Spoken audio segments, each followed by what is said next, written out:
Halos isang oras na mula dumating ang mga minority senators dito sa session hall ng Senate at ngayon ay wala ng laman ang session hall. Ang minority senators, ang 11 minority senators ay nasa loob ngayon ng Senate lounge para mag-hold ng isang caucus. Samantalang wala namang dumating na majority senators. Nakikita nyo itong nasa likuran ko, direktong nasa likuran ko ay upuan ng mga majority senators. Walang laman yung kanilang table. Pero dun sa kabila kung saan nakaupo ang minority senators, nandun pa ang mga gamit nila at mag-hold daw sila mamaya ng press briefing tungkol sa plenaryo.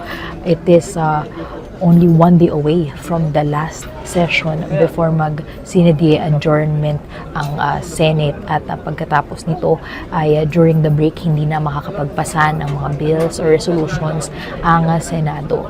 Habang wala pang full or joint statement ang majority kung bakit hindi sila umattend ng session ngayon, nagsabi sa SP Alan Peter Cayetano kahapon na they are calling to the minority to let the Senate go quiet.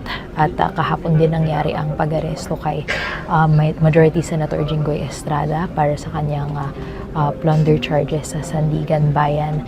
Ngunit sabi naman ng nakararami sa minority senators na ang pag-aresto kay Estrada ay isang pagpapatunay na tumatakbo ang hustisya sa Pilipinas.